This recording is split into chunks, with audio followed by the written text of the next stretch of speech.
So good evening. It is my pleasure to also welcome you to the Mayoral Forum sponsored by the NAACP Albuquerque chapter and Delta Sigma Theta Alumni chapter in collaboration with the Alpha Kappa Alpha Sorority graduate chapter and the Sankofa Men of New Mexico. So what I would like to do is to have those groups to stand up so that you can see them and you will know who they are. So with members of the Delta Sigma Theta, will you please stand so they can see you? Thank you. Alpha Kappa Alpha, will you please stand? Thank you, ladies. It's a pleasure to see you. And the Sankofa Men of New Mexico, will you please stand or wave so that we know that you're in the room? Thank you very much. Our forum tonight will focus on issues affecting African American communities, other communities of color, and matters of interest. Candidates will answer questions presented by two moderators. Our moderators tonight are Jasmine Madison. Jasmine, will you please stand? And Joseph Paldrell, a former president of the NAACP Albuquerque chapter. Candidates will each have up to 1.5 minutes to present an opening statement.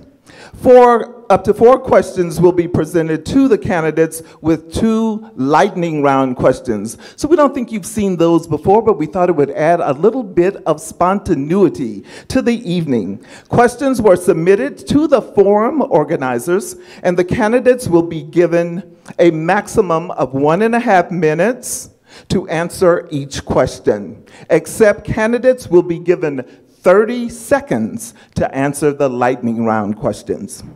Our timekeepers are Clarence Smith. Clarence, would you please stand? And Viola Henry Cox. Viola, will you please stand?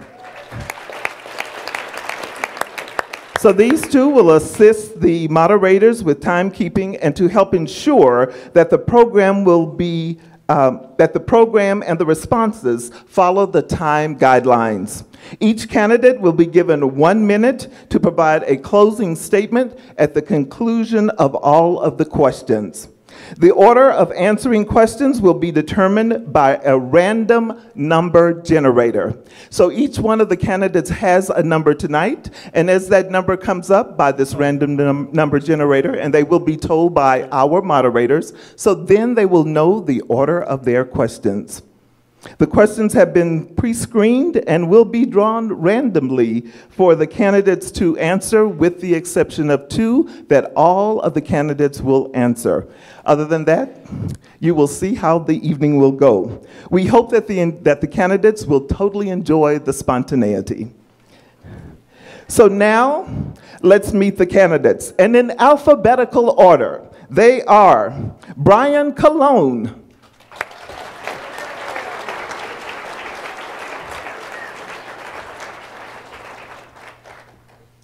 stand behind your chair. Thank you. Michelle Garcia Holmes.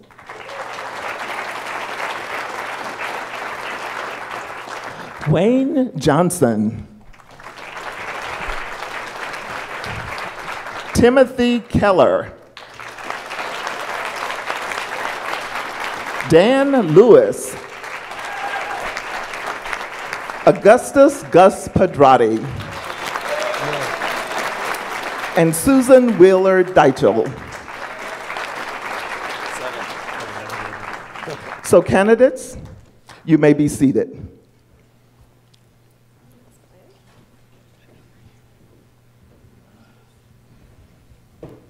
The moderators do have table microphones, so you will be able to hear them. And you should know that tonight's forum is being live streamed, and it will be on Facebook. So there will also be a posting so that you can see it later if you missed something tonight. We are very excited about the forum and look forward to this informative evening.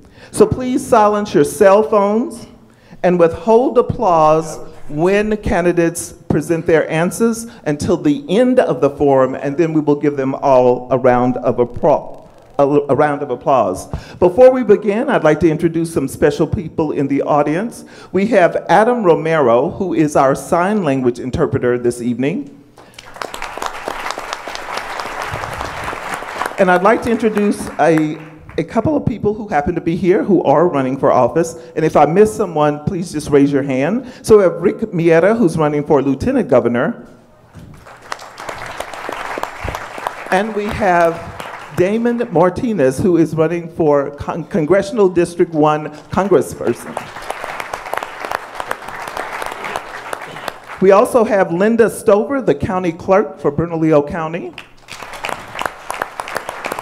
And we want to give a special shout out and thank you to Andrew Carey, a public consulting group who is our sponsor for tonight's forum.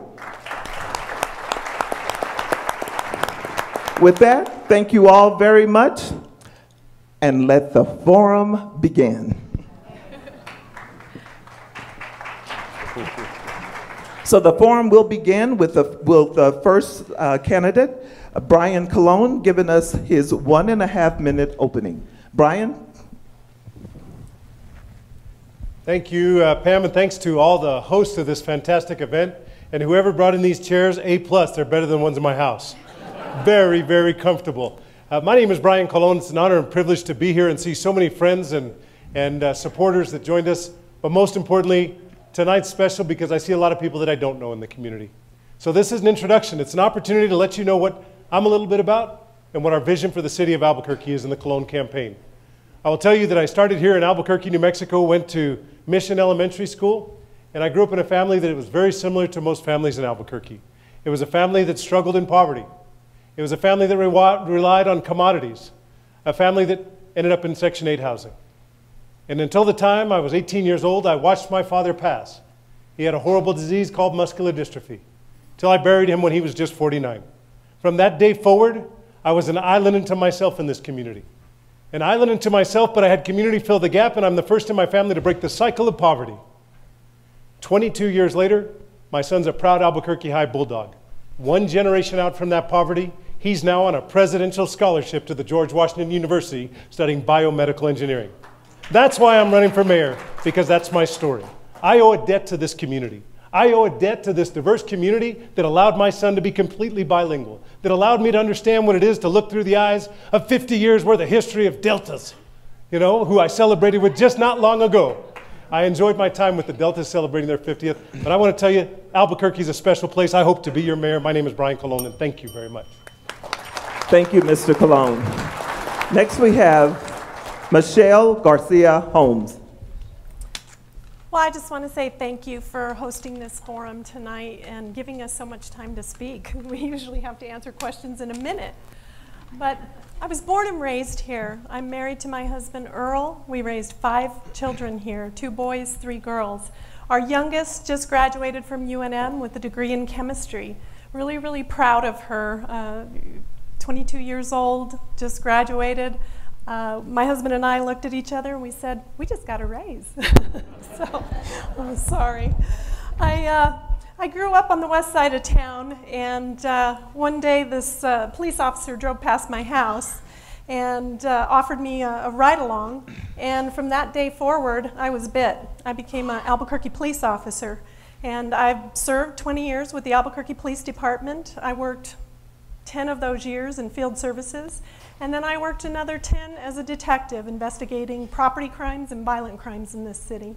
After that, after I retired, I became Chief of Staff for the New Mexico Attorney General's office, where I served 8 years and really enjoyed my career there. Worked on legislation, worked on statewide issues. But I think it's going to be a wonderful evening, and just shared a little bit of information about myself. The reason I decided to run for mayor is because of the #1 issue, crime. And I'm sure we'll be talking a little bit about that tonight. Thank you. And you can go to michelleformayor.org. Thank you, Michelle Garcia Holmes. Mr. Wayne Johnson. Thank you very much. I think I'm... Oops. Can you hear me all right? Yeah? Ah, there we go. Wow. Those mics. You know, for a former AV guy, I mean, it's always the AV that bites me. Always. Anyway, I'm Wayne Johnson. I'm running for mayor. Thank you all for being here tonight. Thank you to the NAACP for putting this forum together. It's really, I like the energy in the room, and I'm excited to be here in front of you and telling you a little bit about my vision for Albuquerque. I was born and raised in Albuquerque. I am that first generation out of poverty. My dad moved here in the 50s to take a job at Sandia Labs. His mother spent time in the cotton fields picking cotton. I am the beneficiary of somebody that lived his dream and found Albuquerque as a place where he could find his dream. And I'm proud of everything my dad did. He's sitting in the back there with a camera right now. But thank you, Dad, for everything you did for me. I've seen this community grow. I've seen this community thrive. I actually bought their house a couple years ago, and I've watched from that back window as this city grew, both on the east side and west side. I saw us succeed, I saw us thrive, and I saw us live in a safe community with a very good educational system. Those are all part of my life experiences here in Albuquerque, and I want to see Albuquerque go back to that. I want to see Albuquerque have a great educational system, and I want to see Albuquerque have a safe community. Thank you. Thank you, Wayne Johnson. Next we have Timothy Keller. Good evening. My name is Tim Keller, and I bring a unique combination of skills to the mayor's office. A lot of folks remember me as the state senator in the International District. I served 2 election cycles with that community, and I learned a whole lot about what it means to represent a diverse and a community with lots of challenges. And for me, that experience also led to my current job, which is state auditor, fighting fraud, waste, and abuse in our community. That has taught me so much about how government works, and more importantly, how it doesn't work, in that disconnect between what politicians say and what they do and what we actually fund. But for me, I'm also a father and a husband, and I've got 2 young kids. I was born and raised here in Albuquerque, as well as my wife, and we really feel our city is at a crossroads. We have some serious challenges in our community. And I believe we've got to address these head on so we can be a safe, inclusive, and innovative community that actually works for all of us. Now, to do that, I know this is a strong and special place, and it has been for centuries. But for too long, we have avoided dealing with things like number 1 in auto theft, number 2 in violent crime, long-standing challenges in our school system. Not enough job opportunities for our kids to keep them here for ourselves or for our parents. I'm running for mayor to address those challenges directly. Our campaign is not about what the challenges are, it's about how we're finally going to fix them. And that's what I look forward to talking with you today about. Thank you, Tim Keller. Next is Dan Lewis. Good evening, I'm Dan Lewis. 2 people called me Tim Keller tonight, so I'm not Tim Keller, I'm Dan Lewis. But I am so glad to be here. I'm honored to be here. It's an honor to get to know all of you, and thank you to all of the organizations who've put this together here tonight. I love this city, and I'm driven to help this city succeed and do well. This city has given me so many incredible opportunities to start a business, start several businesses here in this city. I've led one of the fastest growing companies in Albuquerque in the last 6 years. We need a mayor who's created private jobs in our city and understands how our economy works in that way. I've had the opportunity to pastor a great church in Albuquerque for 15 years and mentored other pastors that are now leading it now to minister and to serve the people of this community in that way. I've had the opportunity to raise my family here. My 2 kids are here and my wife, and they go to the University of New Mexico. And I want my kids to have the opportunity to go anywhere in this country. I know you do too. The opportunity to live anywhere and to go anywhere because of their skills and their abilities and who they are. But I want their best opportunities to be right here in this city. And that's why I'm running for mayor. Our city's not defined right now by opportunity. It's defined by crime. It's defined by criminals, stagnant job growth, and failing schools. But I believe it can change. And if it can change, then we should rise to that challenge. And I want to ask you to join me, because I know we can't do this unless we do it together. But I believe our city can thrive. I believe it can be the city that we all know it can be. And it could honor people, and it can serve people, and it could help everybody be their very best. Thank you very much. Thank you, Dan Lewis. Augustus Gus Pedrati. Hello, my name is Gus Pedrati, and I know this looks a little bit different. I'm a lot of different combinations from the city. I too went to Albuquerque High School a few blocks down the road here, and I too just graduated from the University of New Mexico with a degree in chemistry alongside a degree in psychology. But I'm also on this stage now, and that begs the question why? And where did this come from? And why is it important now? And this goes back to 2014 for me. with the Boyd shooting, when I saw an incident on the news that I was dissatisfied with, that I was heartbroken by, and that I didn't understand. So I went downtown, and I saw a community holding a symbolic casket with names I didn't know, with a history that was not my own or that I had not made mine yet, even though I am a son of this city. And that is why I'm here today, because watching that civic engagement, watched how City Hall responded, watched how we continued to marginalize oppressed communities, meant that we can't put Band-Aids on structures that are broken and were never meant to serve all of us. So I'm here to fight for something different, because I certainly believe the future looks different. And especially today, as we face dialogues that revolve around crime, we can't go back to the same dialogue. We can't go back to law and order. There is a brighter future that requires all of us. Not diversity as a quota, but as an actual intersectionality that's non-assimilatory, that understands us better for our different experiences, understands our solutions as more representative and inclusive and productive because of those different situations and experiences. And I'm so happy to get to answer your questions tonight, and I look forward to the rest of the forum. Thank you. Thank you, Gus Pedrati. Susan Wheeler Dycho. I'm up before I'm called. Is my microphone working? I'm carrying it. Is it on? I don't know. Try now. Thanks. How's that? My voice is so loud you'd probably hear me anyway. I'm honored to be here tonight with you. This is really a great opportunity. My name is Susan Wheeler Dycho, and I am a self-taught expert on the city of Albuquerque. I know what things work really well here and which things don't work so well, and I am well qualified to be your next mayor.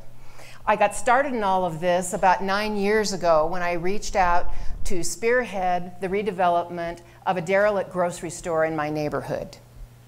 2.5 years later, when that project was complete, I realized that despite the fact that I work full-time, that I was going to never look back and work in all kinds of arenas and continue to do so to make the city of Albuquerque better.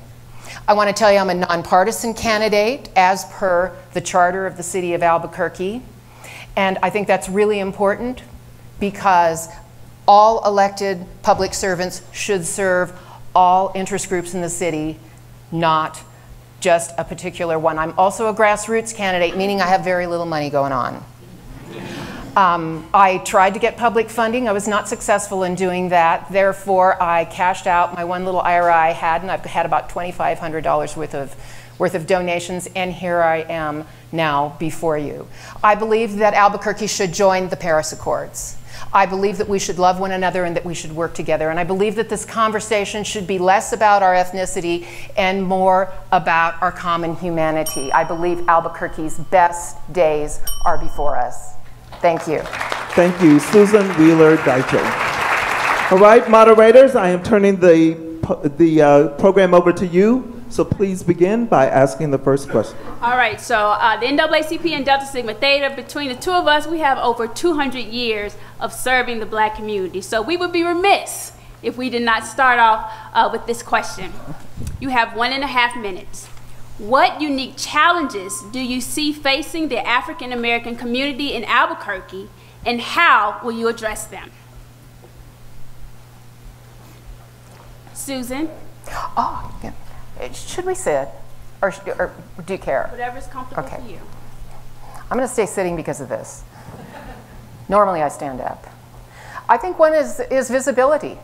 I think we have a thriving, sizable black community in Albuquerque, and the average Albuquerqueans don't seem to even understand what a force our black community is. And I think in order to enhance that visibility, we, the rest of the community and our black community, need to do outreach to one another.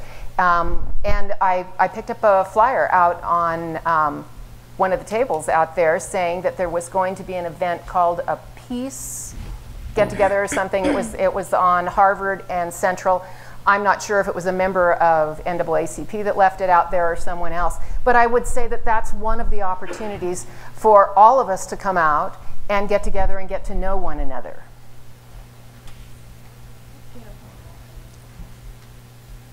Same question to Mr. Lewis. You know, I think what's incredibly important in any elected official is humility and the ability to listen, the ability to understand and to listen.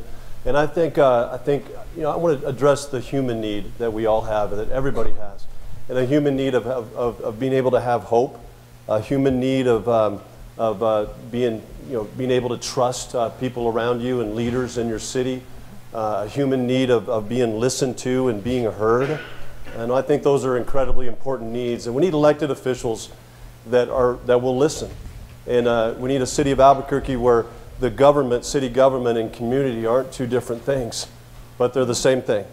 And economic development, economic development is community development. And it's about the elected officials in the city government that listens and is a part of the very fabric of every part of our community in our city. You know, when elected officials go bad, it always starts when they think they're a little bit more important than they really are. And they forget that it's about answering the phone, it's about responding to needs, it's about honoring people and really listening. Thank you. Same question to Michelle Garcia Holmes. You know, I've worked all areas of the city when I was a police officer, so I've seen a lot of different cultures and situations, and I've been in people's homes. But I think the #1 issue that we all struggle with in Albuquerque is joblessness. We have a problem right now because we're #1 in joblessness. And because we're #1 in joblessness, I know that it affects the African American community even more. And over the years, the things that I've seen is, I've seen families struggle. We struggle here. We struggle with education. Our graduation rates are just 50%.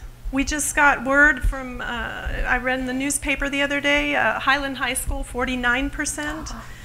There are just huge struggles in our community. We have to start working on education so that we can lift our kids up, so that they can live their dreams. I've seen so many children lost in this community to drugs, to gangs.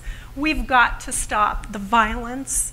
But #1, families become lifted up when they have a job, when they can earn a good living. Their kids can become educated. We have to work harder. I'm not a politician. I jumped in this race because I've raised a family here and I've seen the crime problems. I've been in your homes. I've got the stop sign.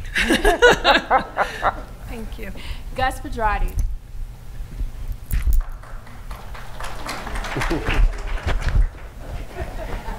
This is a question that's become increasingly intimate towards me, because especially as a white male, I've learned a lot about representation in this race by being a young person running and learning what it's like to not see myself in spheres I am trying to become in. So for me, what does that mean, and what does that mean we can do for communities specifically that I do not, myself, in my personhood, represent immediately? Well, for me, this comes down to the idea between what's equality and what's justice. And when we have, and for me, a big root issue for me is education. Like fundamentally, education is empowerment, and right now we have an inaccessible, exclusive education system, especially as we go towards higher ed, structural issues. What can we do as a city? We can increase access from schools that we know aren't actually being engaged with these hubs of higher ed, with these hubs of other learning. That way we start increasing representation in environments that previously haven't experienced it. We create visible job markets where we can see ourselves. And this can happen in biotech, a huge industry that's coming up in Albuquerque that actually requires us to engage in education along with other economic structures. We can also ensure that as we approach crime from a different lens, we aren't going to have ATF or these awful oppressive groups coming in telling us that they aren't looking at communities that aren't of color, so that we understand our streets to be safe for all of us. These are things that we can do from the mayor's office. We can increase transit to underserved communities, and so that we can finally see the representation we need together out of our city.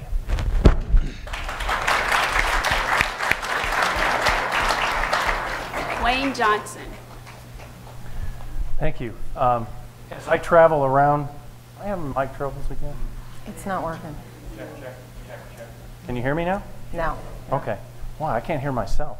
As I travel around the city, east side, west side, north side, south side, all the different communities I meet with as a mayoral candidate, I see a lot of the same problems and a lot of the same challenges. There's a little different flavor to them, perhaps, a little different makeup of those problems, but we're all struggling under the weight of crime, and we're all afflicted by it. As I go around and I talk to folks, I bet you I could find stories about crime, either from you, that you've been a victim of it, or you know somebody who has, just about with every voice in this room. Somebody has a story to tell about crime. We all have a problem with our educational system. We need to work on that, and there are solutions there where we can work together to support our teachers, support our school system, and actually bring resources from outside the school system to help engage communities and help those communities. And of course, job creation. Job creation is one of the huge problems. You end up with higher crime if you don't have a job. That's all there is to it. People who are desperate tend to do things that they shouldn't be doing. And we also have to struggle with things like behavioral health and addiction problems. All of our communities across this city are struggling with all of these issues. And unfortunately, they've gotten worse over the last 8 years or so. And we need to come together to work together on all of these issues to really provide solutions that work for all of our communities, all of our people. Thank you. Tim Keller. You know, I think the question was specifically about Albuquerque and about the challenges in the Black community. And I can share what I've learned. And for me, I think there are some high-level issues and some specific ones. Look, at the end of the day, we got to call a couple of things out like they are. We have a police department, or at least a law enforcement community, that is on record with AFT for profiling Black men. That's wrong. We have a city government that is underrepresented for communities of color and especially African Americans. That's wrong. We also have deep challenges in our community. We believe, I grew up in the tricultural myth. That tricultural myth, I think, is one of the driving forces behind this. We are a rich and diverse community, and that includes more than 3 cultures. And when we think about the challenges that we face, there are national issues like the school to prison pipeline. We have that here too. We've got Black overrepresentation in the county jail right now, just like everywhere else. But here's the thing, we have to reconcile these 2 issues in our community. That's what we need to do as a city. We've got to reconcile the racial disparities that are happening nationally, the hatred that is coming down from DC, and the racism that we saw in Virginia. And we've got to reconcile our own tricultural myth in the fact that we need to honor all our histories, our Asian history, our Black history, and our refugee history. These are vibrant parts of our community too.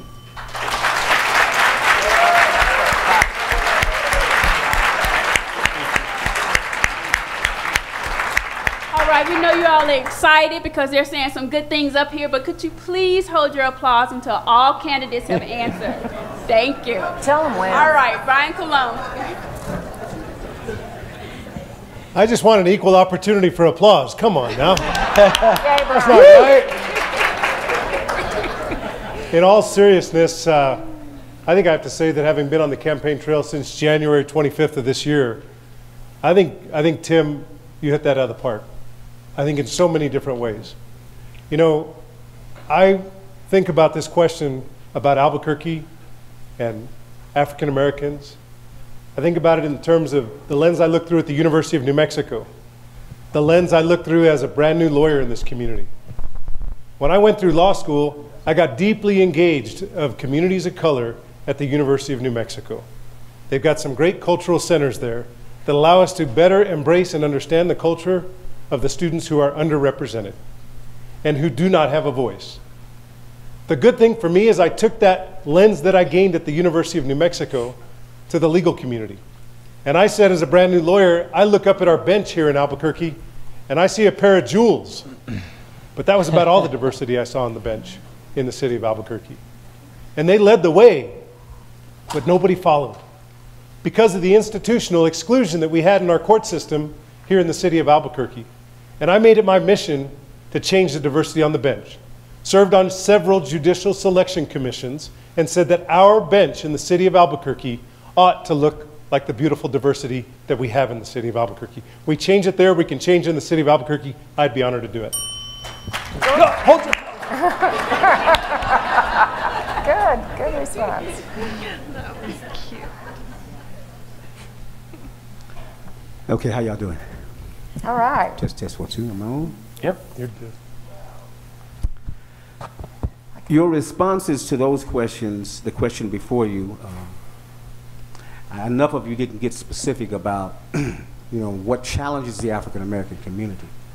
So I want to point out a couple of the things that are actually challenging us, and I'd like for you to look at it through the lens of how Black Lives Matter, not only nationally, but Black Lives Matter here in Albuquerque as well. Yep. Rather uniquely different than Virginia, different than South Carolina. We're losing our young people because there are no job opportunities here. Crime, everybody talks about reducing crime, but what's causing crime? And African American community tends to get caught off in whatever crime happens to us. My question to you, what plan of action do you have at this point that will address jobs for our young people in particular, for our business opportunities for our businesses, and employment opportunities within your administration? Am I clear? All right, my first person to answer will be Michelle. Well, as I mentioned once before, we're #1 in joblessness. Can you guys hear me okay? I can't hear and we don't get feedback here. Being #1 in joblessness is probably the worst thing for a city because that affects everything. Poverty affects everything. And I've submitted a crime plan that I think is very comprehensive that I will be turning over to my new police chief. I plan on bringing in a new police chief to lead our Albuquerque Police Department, someone who understands our city, someone who understands our culture. I'm going to look at the fact that we've had some problems with the police department, and it goes back to leadership and training in my mind. I worked with the police department from 1984 until 2003, and I realized back then we were considered the premier police department of the Southwest. People wanted to work with the police department. People wanted to come in and be recruited. And it was really important to have a police department that served the community. We worked in community policing, and I think it's very important. Community policing is extremely important for our city. But being #1 in joblessness, I'm going to go back to joblessness, is a horrible thing for our city. So we have to do everything we can to support the businesses that we already have here. They're leaving because of crime. It's all associated and goes back to crime. And I'm out of time, so I hope to be able to cover it maybe in a next question. Mr. Johnson, if you will. Most of it has to do with a lack of opportunity for everybody in our community. Since 2008, the start of the Great Recession, we lost about 27%, almost 30% of our manufacturing base. Those are good paying jobs with good benefits. And the lack of opportunity that we have right here is also driving our young people, hopefully not Brian's son, hopefully he'll come back. Hopefully. But driving people like his son out of our community. And what we need are more jobs, and across the board. We need to be out there supporting small businesses. Small businesses oftentimes get kind of the short end of the stick. We're always after the 1,000 jobs here, the 600 jobs there, which we need. A lot of those jobs are very well-paid jobs. But we also need to support our small businesses as they grow, and as people choose to invest in their own welfare going forward in their own businesses. We need some statutory changes at the state level to make our tax environment better. But we also have to look at some of the other programs that we have. Industrial revenue bonds. I've been a part of bringing in over $600 million in private investment to Bernalillo County and the city of Albuquerque. That resulted in over 3,500 jobs for all of our communities, for our city as a whole. And I'm very proud of that record. We need to look at economic development and job creation from the top to the bottom, from the bottom to the top. Because we need more jobs and we need more opportunities for our kids if they're going to stay here.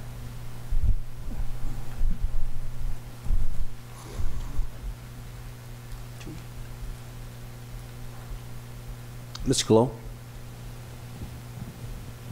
So I think 3 parts. One, jobs and youth.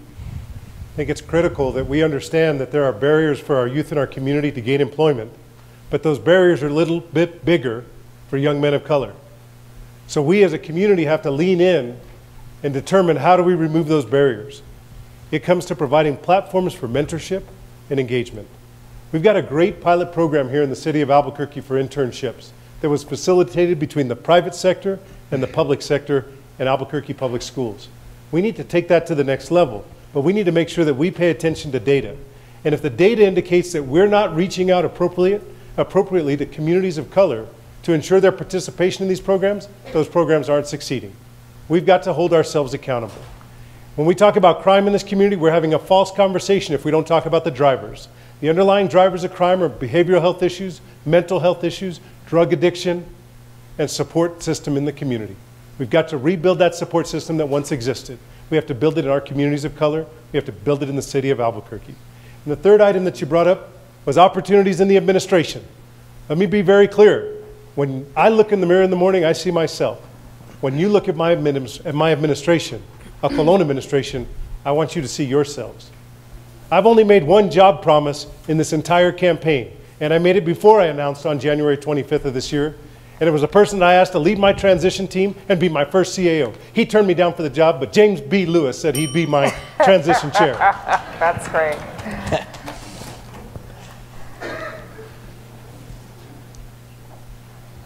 Ms. Wheeler, you ready? Yes. I loved what Brian Colon had to say. And I'd like to jump off of that by saying that unless we, the collective we, commit to the well-being of our families from the time our children are small and support those families to make sure that they too can go on and support those children all the way through school, they aren't even going to be ready to do internships. But I absolutely agree that internships and opportunities to be mentored by professionals who are out there in the world and can show them possibilities for their future lives is really, really important. I didn't get anything like that. And it took a long time to figure that kind of thing out.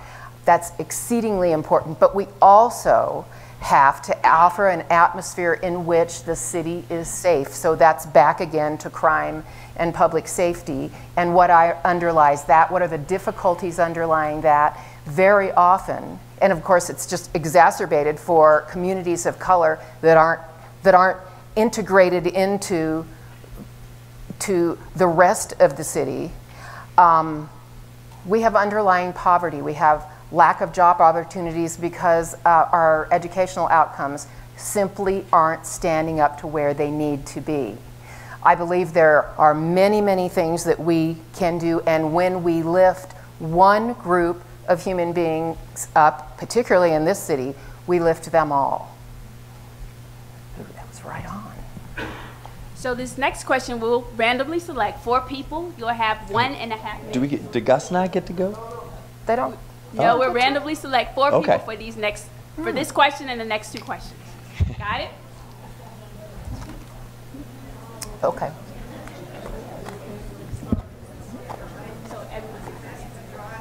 That was the first question that we didn't all get to answer. So this next question, we will randomly select 4 people. Got it? You'll have 1.5 minutes to answer the question.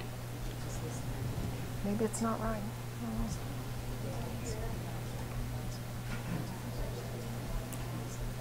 Austin. I'm afraid the audience is going to start chanting, Gus, Gus, Gus, Gus, Gus, Gus. I can't believe it. I feel it. I feel it out there. I can feel it coming. All right, ready? 1.5 minutes. So Gus. here's the question. We've been talking a lot about diversity all over America, right? But now the conversation is going to inclusion. So your next question, do you see the lack of African Americans in decision-making positions in city positions as a problem? If so, how do you plan to resolve the problem? First candidate, Michelle Garcia Holmes. Well, I've worked in a lot of different administrations, and the number one thing is someone has to be qualified for the job. And when I went to work for the Attorney General's office, you know, I helped the Attorney General do a lot of the hiring.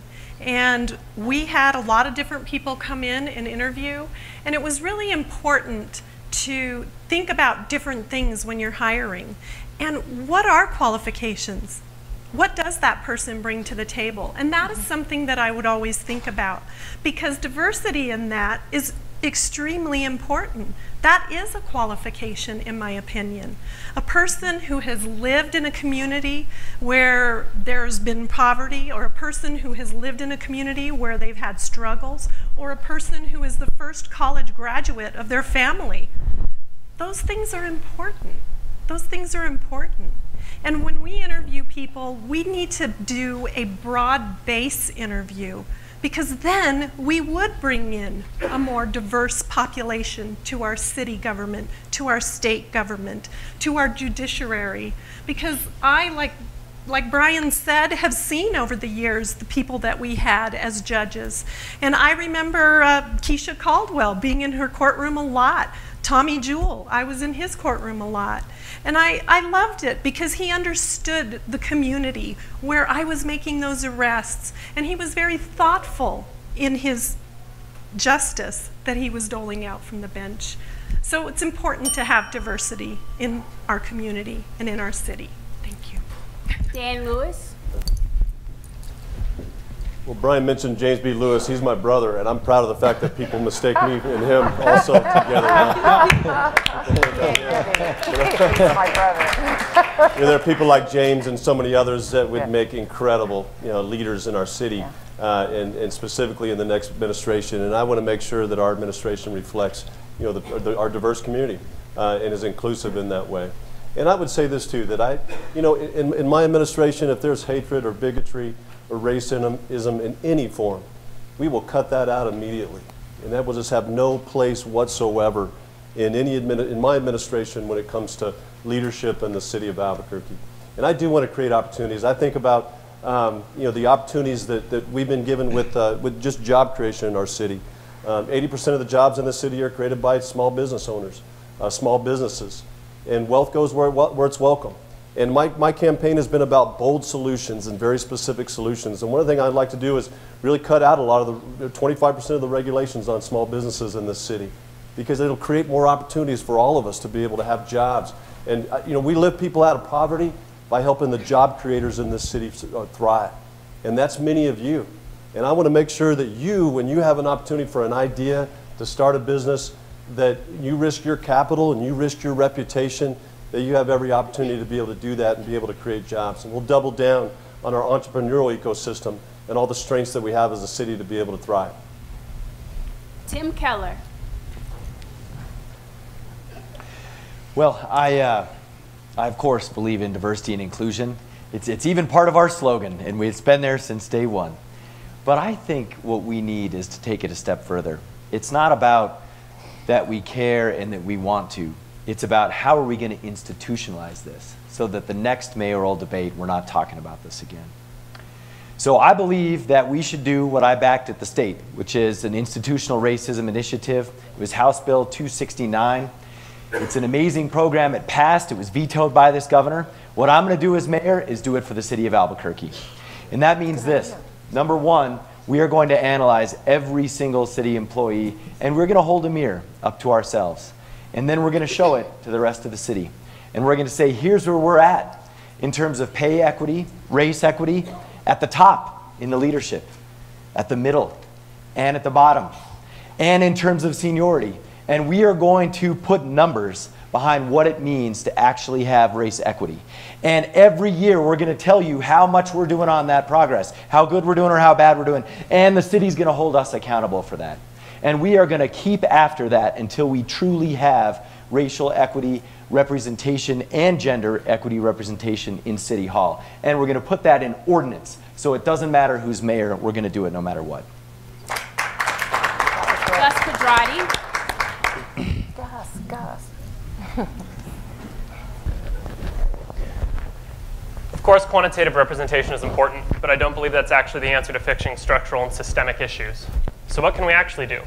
I walk into City Hall and I realize that the halls seem pretty empty, but I still feel like it's taking up a whole lot of space.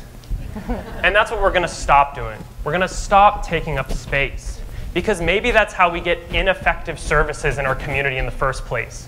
You want inherent leadership from those communities, ask them what they need, and then fund it, and then back it, and then stand back and stand in solidarity and say, I stand here as the city and I stand here as you as the leader too, because that's how we move forward together. And I'm happy you bring up Black Lives Matter, because they do. And none of us should be afraid to say that moving forward. Not Black Lives Matter, but, not Black Lives Matter if, not Black Lives Matter all, but realizing that as a mayor, that is the fundamental pitch that we have to be able to come up and say. We can say Black trans lives matter too, because we understand that these are compounding issues as well, and we have to stand up for all of us. And as mayor, you stand up for this issue, and then you let communities lead, because that's how you actually start to see representation. You actually start to see this become visible. And so I also want to touch briefly on why I brought up biotech in the first place, and how I believe this changes systemic issues. Biotech is left in a heady and inaccessible sphere that's often whitewashed, and it produces pharmaceuticals that, you guessed it, end up in communities that don't actually represent the dissemination of it. If we don't control that flood into our community, if we don't control how we access and get those resources, we don't control our future.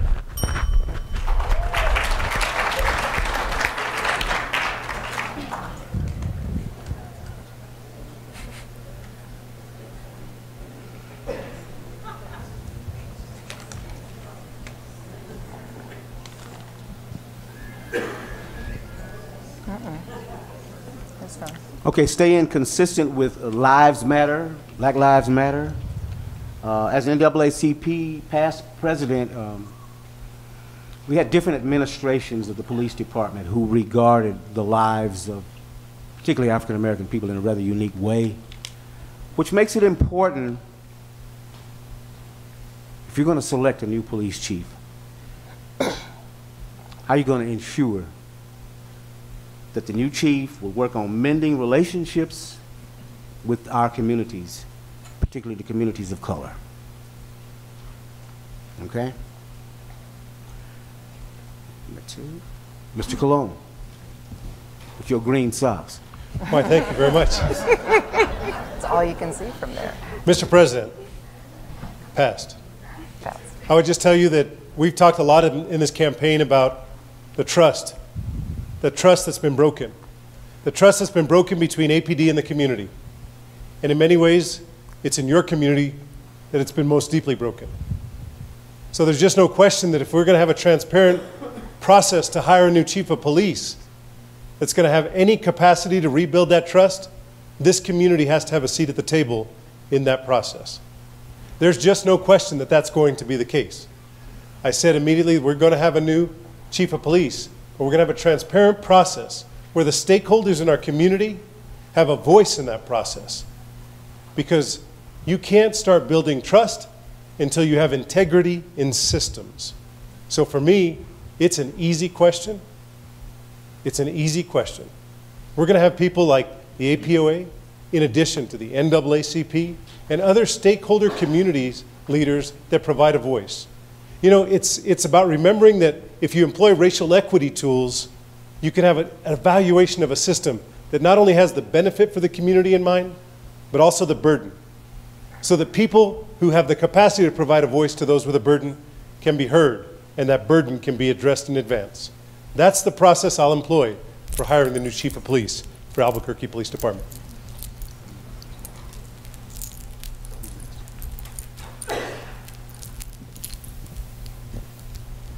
Okay, Ms. Michelle. Is that me? Oh, Michelle. Well, serving at the Albuquerque Police Department for 20 years, I worked for 5 different mayors and 7 different police chiefs. And it was different. It was different all the time. The way to select a police chief is you have to have a lot of different people at the table. And I want to extend to you an open invitation that you or somebody from the NAACP be at the table with my chief selection committee. I would appreciate that, because I think that would be important.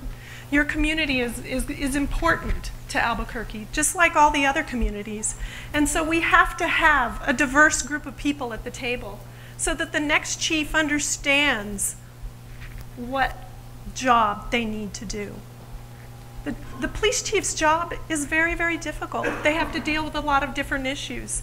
And especially right now, because we've lost trust in the Albuquerque Police Department. The department has downsized because of lack of funding and people not making public safety a priority.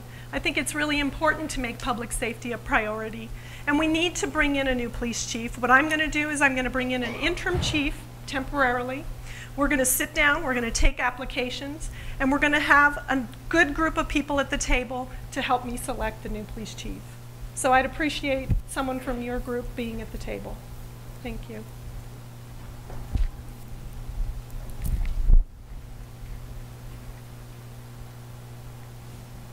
Okay. Mr. Augustus. This one's a really important question to me because crime is the #1 issue, but how do we change the dialogue?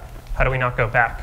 When we hire a new police chief, yes, there will be community involvement. We will get parties at the table. We're going to make sure it's not just an appointment, but a decision that we've unified around.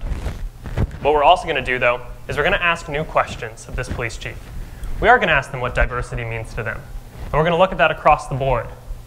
Then we're going to ask them how law enforcement, policing, and the current structure has been marginalizing to already oppressed communities historically, so that they can actually tell us exactly how they're going to go away from that. We can also ask them, as we use comfortable words like community policing, how broken glass mentalities led to stop and frisk and how that is antithetical to community policing. Because these are nuanced. No matter what we call it, policing in today's society hasn't been proactive towards the social change we need. We see it in the school-to-prison pipeline. We see it in the industrial prison complex. And who puts people away? These are structural issues.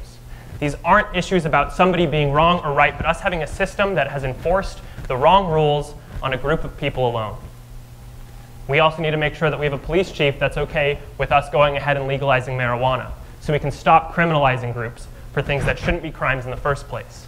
There are so many things we can do, starting with that leadership, so many questions we can ask to actually make sure we're pruning prejudice out of policing and getting politics out as well, and it really is community-based.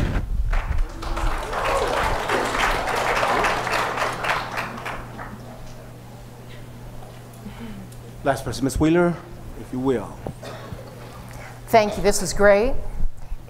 Everything that the other candidates said about the committees, I absolutely agree with. So rather than going through that again, I want to talk about one other thing.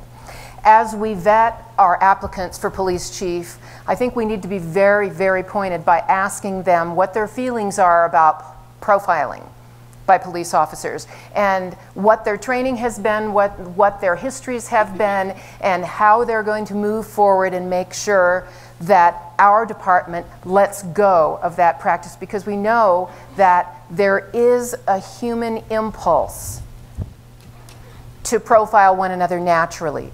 So our police officers need to be trained and retrained to stay away from that impulse, to resist that impulse, and make sure that they do not profile in our community of Albuquerque. Other questions that will be asked are about experience and how they will set up a situation where a sense of trust can be rebuilt with the community. I believe that much of that lack of trust came down in last fall when we got the new federal administration. Our communities instantly respond to that, having nothing in particular to do with our police officers themselves, by presuming that now people who were undocumented were no longer going to be. I'm done, I guess. All right, so now we come to our first lightning round question. You have 30 seconds. We would choose 4 candidates to answer this question. And here is the question. Albuquerque is at a tipping point. What are your specific strategies for addressing property crime, drug abuse, and mental illness? Remember, you have 30 seconds. Oh, no. 30 seconds. All right, we'll begin with Wayne Johnson. Gotta go fast. Gus, can I borrow some energy from you? Thank you very much for the question. I think the first thing we need to do is set up some partnerships with Bernalillo County. We need to set up partnerships with the community around us. We don't can't wait for another 1,200 officers to be hired. We have to fight crime now in our communities that we're affected now. We're not waiting for that to happen. We can't wait for the law enforcement to get here. We need the cavalry, if you know what I'm saying. On the behavioral health and substance abuse side, I've been working for the last few years with the ABCGC to help build a behavioral health system. I hope to have that be inclusive of all the region and have it be a system that extends out throughout the regional behavioral health care towns. Usually the All yes right, or no Tim Keller. answers. Oh, good luck, Tim. I do think the first place to start on this is around addiction and behavioral health.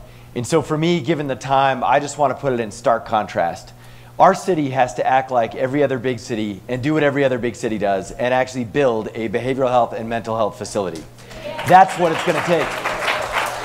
And we've got to fund it. And that just means prioritizing things differently. Let me tell you, the cost for rehabbing a building to do that, about $20 million. That's the same price we're spending on softball fields out on the west side. Those are the choices I'm going to make differently. Dan Lewis? We get our police officers to 1,200 police officers. That's how we do it, and we do it by paying them well. We pay them a competitive wage, so they're not tempted to go to Denver and other agencies like they are, right now. So we pay them better. We make sure they're well led, well paid, well trained, and have everything they need to be able to do their job and do it effectively. Behavior health, we have that money actually that Tim was talking about. 2 years of our new behavior health tax would pay for that facility, and we don't have to take it away from facilities that are actually helping kids in this community and are going to give your kids in your community a whole lot of opportunities to play softball and baseball and all kinds of new sports that they're going to be able to play on. Ding, ding, ding. Brian Cologne. Brian, Okay. 30 seconds, man. So I agree that it starts with behavioral health issues and support systems. 8 years ago, this city made a choice and the state made a choice to elect somebody who ripped the fabric out from underneath this community when it comes to providing behavioral health, mental health, drug addiction services. We will rebuild that safety net. We will rebuild that support structure so that we can stop these cycles in our families and in our community. It is a cycle. We talk about revolving doors, but we don't talk about solutions. That's all I got. All right, that's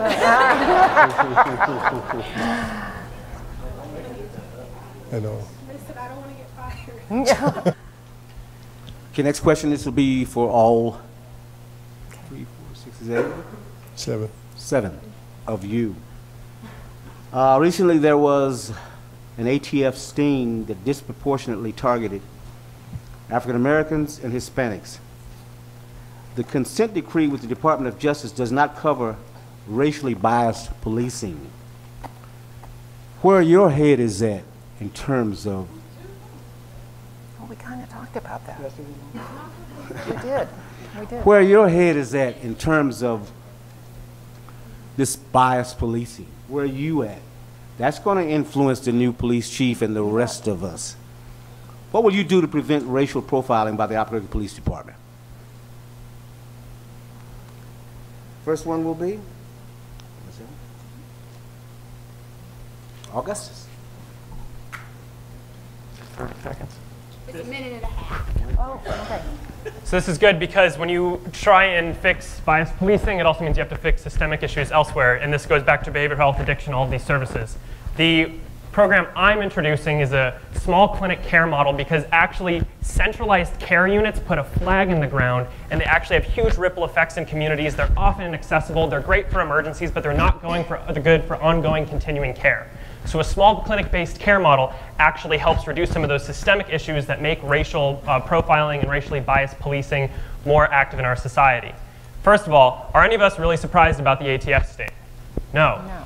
Are any of us really, it should be surprising to us the DOJ mandate didn't specifically talk about racial profiling. It talked specifically about behavioral health. Again, decentralized care model, going for ongoing care instead of crisis intervention is important. And it talked about excessive use of force. How do we move forward with racial profiling outside of the DOJ mandate? I hope I highlighted a little bit what I expect out of the next chief to you and how we're immediately going to shift away from that and how we've already nuanced our community policing model to disengage with what it has been in previous large cities and where we've seen this happen. So what does that mean on the street, though? What does that mean for our special units? It means that we're not just going out into communities that have high crime rates waiting for something to happen. We instead engage communities and let them discuss the issues that they're experiencing as themselves. Because guess what? Most of your communities aren't worried about, again, someone selling a dime bag of weed on the corner. They're not. That's not the issue. There are systemic issues that policing has to consult the neighborhood about.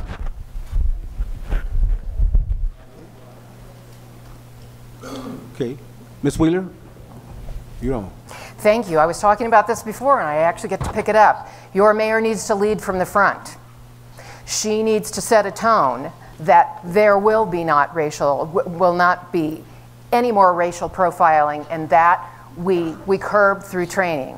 But I also agree completely with Mr. Pedrati about the outreach units around the community that do triage on the spot, get people the kind of care that they need to have, and take that burden off of police officers who often feel that they must then work these folks that they are supposed to be serving and protecting into some sort of a profiling mode. Can't happen anymore. But on the other hand, we do need a mental behavioral health campus. One already exists out in Gibson, the old Loveless Hospital. It's completely furnished. We have the money to purchase it. There are so many things that we can do to aid our community to not have to feel that they must give in to those impulses of racial profiling. And that's how we're going to service them from every angle. But I believe the mayor leads from the front. Mr. Cologne? You know, I think one of the skills that I have is to bring people together. A very diverse group of people that can help me understand how we appropriately approach items, such as racial profiling. I can say all day long, it's up here, that it's inappropriate, we're going to stop it, it's wrong. But until I have somebody standing beside me who's actually been through that, I can't lead on the issue. That's why I reached out to Mr. Barrett and said, I want you to be a part of my team.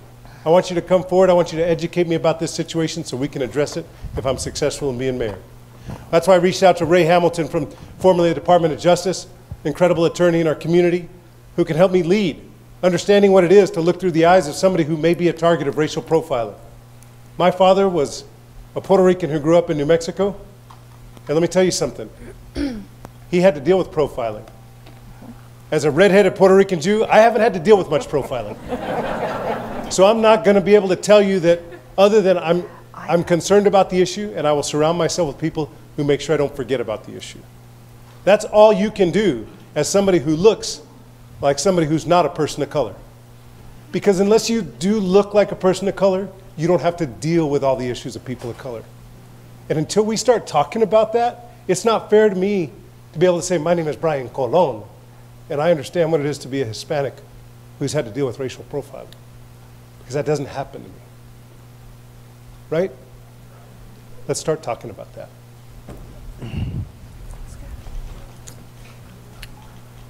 Michelle? Racial profiling. I will have a no tolerance policy for racial profiling. Absolutely not. I mean, there's no room in that for law enforcement and our citizens. We shouldn't even be dealing with that issue, but we are. We have to deal with that issue. And it all goes back to training. When we have well-trained police officers on the streets, working hard, moving towards a direction, they take care of their communities, which leads me to community policing. We have to grow our police departments so that we can do community policing again. I worked in the International District. We called it the war zone back then because it was a tough, tough district to work. It was very tough. There was a lot of heartbreak. There were a lot of moms that had broken hearts because their kids were addicted to drugs. We talk about dealing with the drug issue in this community, but we never deal with it. We never deal with it. We're still talking about it today. We were still talking about it back in 1984 when I was a policewoman working up there. I also worked the Kirtland edition. Tough, tough areas to work. One night, I got a call, young African-American male in the gutter, shot and killed because of drugs. I've seen it. I've seen what's happened on our streets, and I'm sick and tired of it. Are you sick and tired of it? We need to start electing people who care about our community. We need to stop electing politicians who just talk.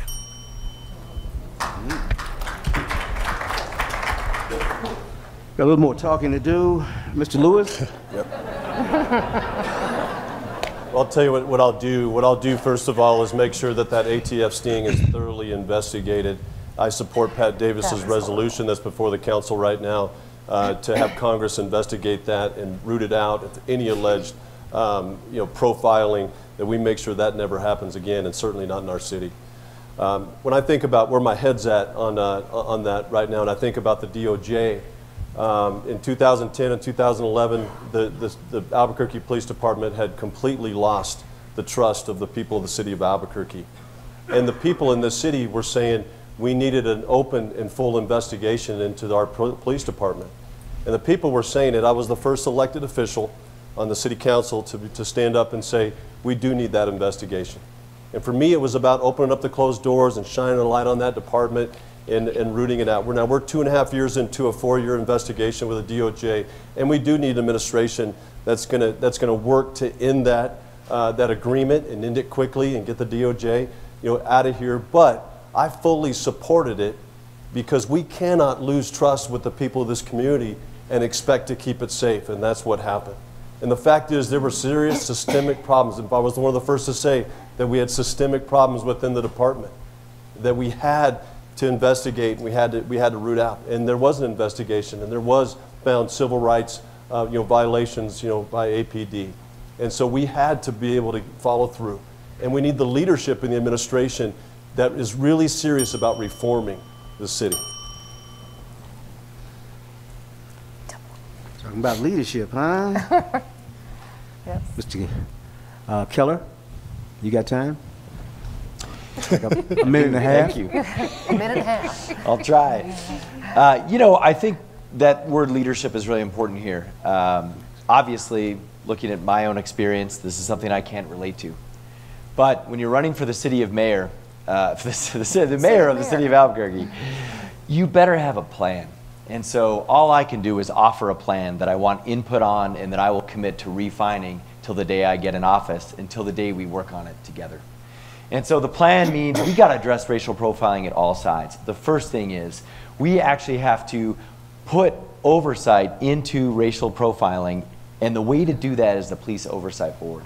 That oversight board, if you look at the definition of that board, it should include racial profiling. Oh, yes. And that's where I want to formalize this issue. And so that way we have a formal accounting mechanism that the community can participate in, and we actually can hold folks accountable for a whole host of things. Number one, our academy curriculum. It's got to get back to including cultural competency. It's got to get back to include racial bias training. These are the kinds of programs every officer at APD needs to have, and these are the kinds of programs that the Police Oversight Board needs to enforce. It also means hiring a chief who believes in this and will help me set this up. And it also means understanding that we have to be proactive. We can't react to whatever is happening and then say we have to do something about it. We've got to set up a system where we try and prevent it from happening in the first place. That's what this would do.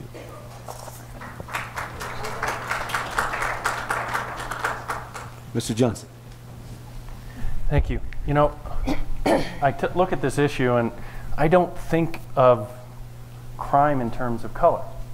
I don't think of it that way. And I would imagine that when you're in your house, or if someone's breaking into your house, or someone's stealing your car in the driveway, you don't care what color he is either. He's a criminal stealing from you, taking your property, breaking into your home, endangering your life. Do you ask whether they're brown or white or yellow or any other character or color? No, you don't. You just want somebody to come help you. Now, racial profiling is the single point of going out and identifying a criminal. That's ridiculous. It's absolutely ridiculous. It comes down to, where is this happening? Where are the crimes taking place? Who is committing those crimes? And it should have nothing to do with what color their skin is. Nothing whatsoever. So if you ask about where my head is on this, one of the little secrets that people don't know about this video producer is that I'm colorblind. Oh. Swear to God, I am colorblind. You ask my mom, she's sitting in the back. But I'm colorblind in a lot of things, and I'm actually very proud of it. I look at people for, and somebody very wise once said, the content of their character, not the color of their skin. Oh. And that's absolutely the truth. And I do that as far as crime, too, and communities. We will be there for your community if that's where the crime is taking place. right, I'm back. All right. Lightning round question. So once again, you have 30 seconds. This time, all 8 candidates will be randomly selected. So in the last municipal election, less than 13% of Albuquerque came out to vote. Yes. Less than 13%. So that essentially means 13% of the people decided what 100% of the people would get. And so here's your question. Why should African American voters vote for you? 30 seconds. Ready? Dan Lewis. All right. Yeah, because the future of this city is at stake in this election. And we need somebody in the mayor's office who is a job creator, someone who's created private jobs and understands and knows, how jobs are created in this city. And we also, need somebody who is just passionate about this city, and who understands it and knows it and who will fight and listen. I will make IPRA the policy of our administration. And that is that the documents that are created by the police department, by the administration, are owned by the people of this city, and they should not be delayed or barriers put up to them. Gus Pedrati. That's all. First of all, you should vote. I don't care who you vote for. Please vote. Please vote. Voter suppression is real. Gerrymandering is real. Go out, vote. Why me if you want to? Because I see every single color of the rainbow and I think we're more beautiful for it, and I need you for that. I need you to be here for that with your experience. I'm not here to lead with prejudices of the past, but with an idea for the future that moves us forward. For me, this is about a coming together that actually includes experiences that aren't mine, that haven't been in government before, and that brings us together for new solutions. Good. Brian Colon. I think when we talk about the importance of education and the economy, we need the African American community engaged. I want you to vote for me because I understand that. I understand that we can't tell our story if we don't have everybody standing beside us. I understand that when we have communities of color engaged in our educational landscape, we come up with better solutions. My wife has spent her career for the last 17 years. She's a civil engineer with a master's in math, but she dedicates her life to the students in the International District.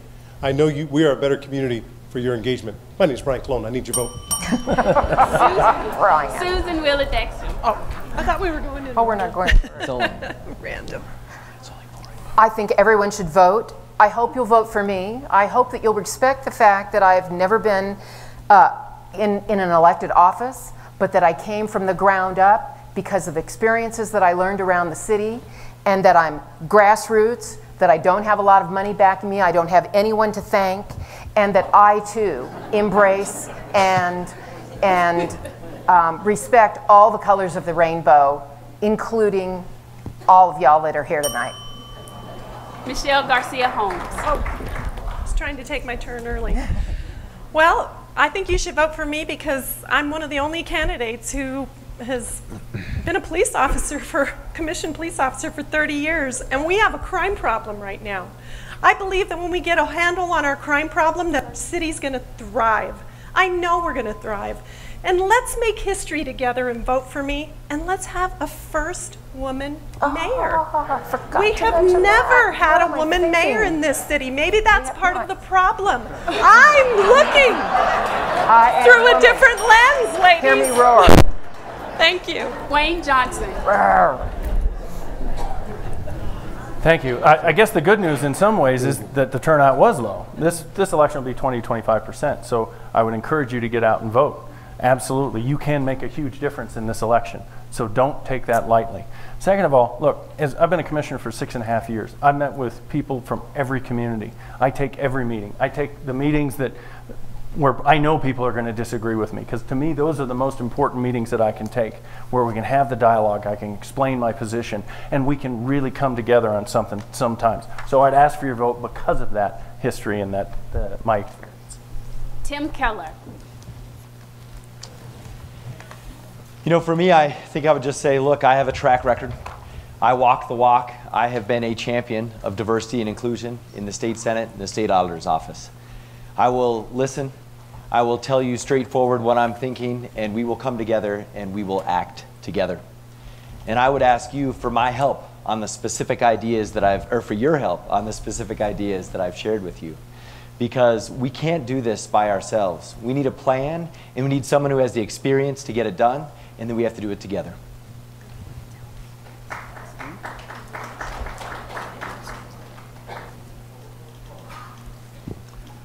As Dr. Bailey mentioned earlier, somebody's going home.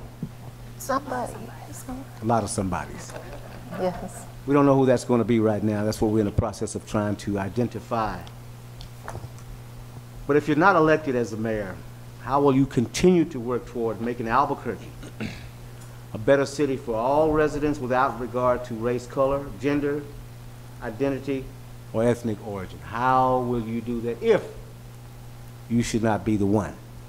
Good question. 30 seconds. Gus, we're going to start with you. I believe community members have the most responsibility out of anyone to make the future they're interested in. So if I'm not your mayor, and the crazy reality where a 22-year-old doesn't win the executive office of the largest city in the state of the United States, which isn't going to happen, I'm going to go back to understanding politics as every time I see a community issue and fill it with a community solution. Because that is politics. Politics isn't governance. Politics is your engagement in the issues you face day to day and knowing exactly where to put your voice and your actions to get it done. Oh, we're not supposed to clap. Mr. Lewis. Well, first I would consider this a big waste of my time, the last 6 months, but I fully expect that we're going to lead this city. We're going to lead it to be the worst place to be a criminal, the best place to live, the best place to raise a family, and to work in the city. This is a great city, and we're going to make it great. And but go back to I'll do what I've done for 20 years, and that is I've led businesses, I've been an entrepreneur, led a great company, raised my family, served in my church, and I'll do that, continue to do that.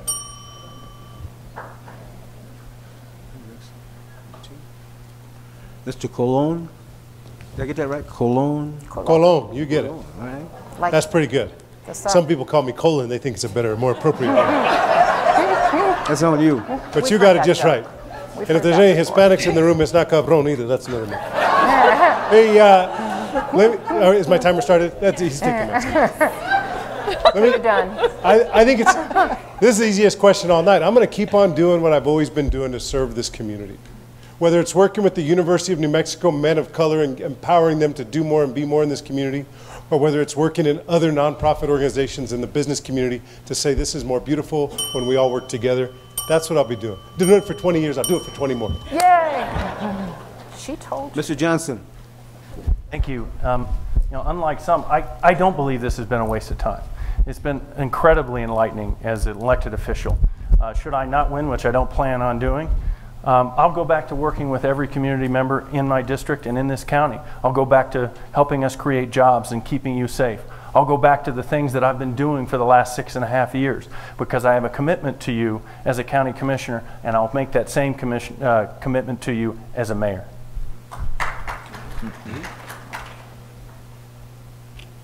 Okay, Ms. Holmes, you ready to rock? Well, I believe y'all are going to vote for me, and I'm going to win this. So Of course. I'm going to be your mayor. But just in case. But just in case. I've always been very active in my church, and I will probably go back and be active in my church again. And I really love mentoring young women and talking about how I worked in law enforcement and how I struggled and how I overcame things. Because being a woman in law enforcement is very tough. And I like encouraging women to get into those tough fields. So that's probably what I'll go back and do. Can you ding me one more time? There you go. Sorry. By chance, if you should not, Mr. Keller? Oh, Mr. Keller. Okay. For me, I will be grateful. This has been an amazing experience. And let me tell you, that public financing experience, getting 6,000 people to believe in public financing, no matter how flawed it is, that is the most amazing process I've been through in my life. And I will be grateful for that. The second thing I'm going to do is do story time with my 2- and 4-year-old. It's been a long time since I've done that. Yeah. So, but after that, I'm going to go back to doing what I've rededicated my life to, which is challenging the status quo in New Mexico and pushing on every issue I can to make this a better state. I think I'm the only one now. Susan? I love this question. I've been asked it before, and it's been very difficult. for me to see beyond the end of this campaign because it's been so amazing. The experience of public funding for me wasn't so exciting. I didn't do that well with public funding. But the whole experience of being a candidate has been incredible. I will resume the many activities that I've been involved in for years and years in this city, making the city the better place that I know that it can be, that it has the great bones to be. Thank you. Our final lightning round question, you have 30 seconds.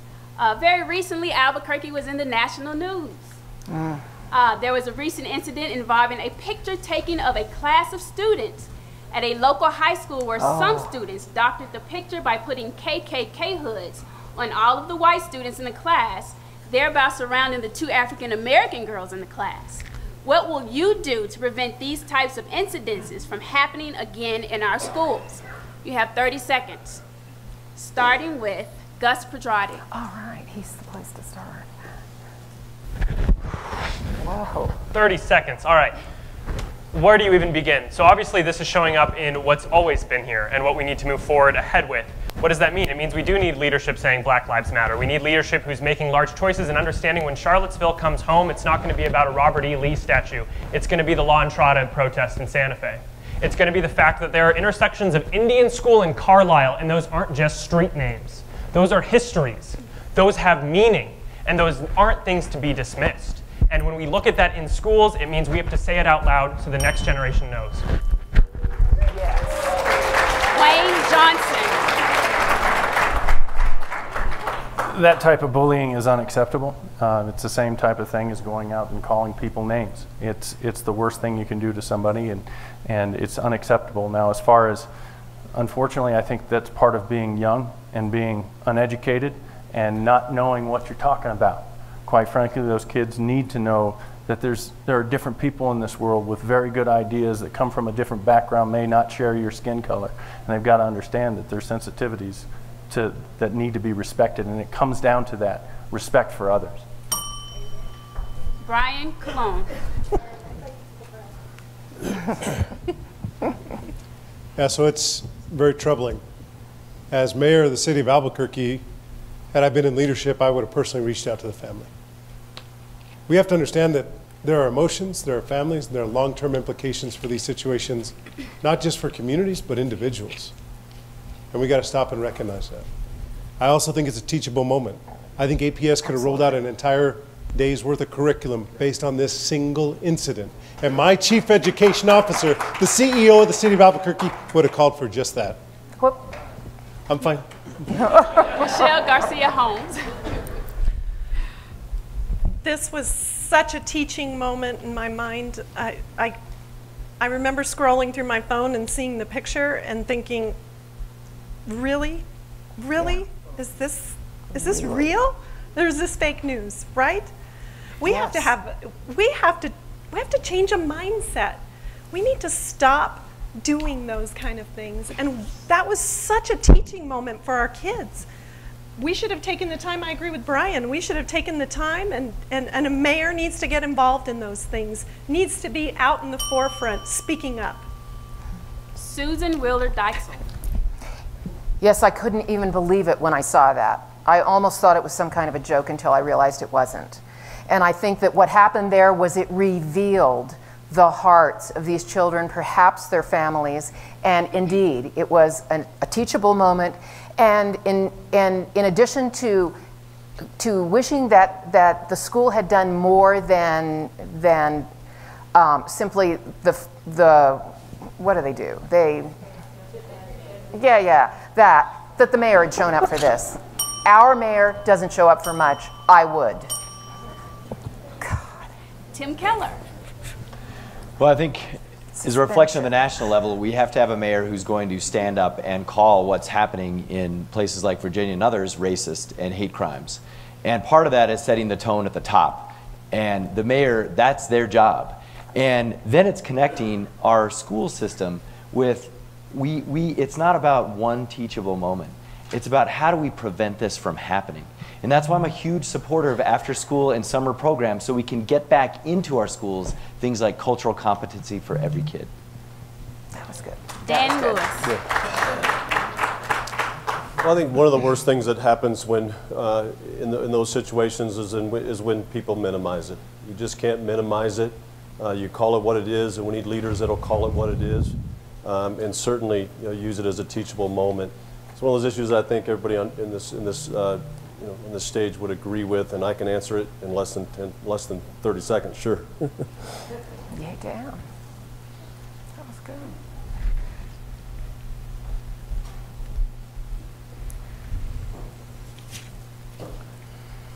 So I would like to thank you all for joining us tonight. It is right about 8 o'clock, and we know that these wonderful candidates have another whole day of a forum again tomorrow.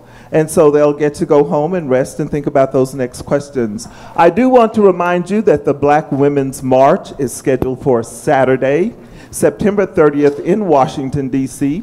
So if you are planning to go, please make sure you go online and register. Also, don't forget that October 3rd is the day for voting, and early voting begins on September 13th. We want to give a special thanks for having Justice Michael Vigil in the audience with us tonight. So thank you very much for joining us and being a part of this forum. Again, thank you to all of our sponsors. Thank you for each and every one of you being here. But most of all, we want to, this time on October 3rd, we want to say thank you for voting. So have a good evening. Come up and meet our candidates again if you haven't. Once again, I want to make sure that you know who they are. They are Dan Lewis, Wayne Johnson, Gus Pedrati, Brian Colon, Michelle Garcia Holmes, Susan Wheeler Deichel, and Tim Keller. Thank you all and have a nice evening. Thank you so much. Yeah, it was great. It was good.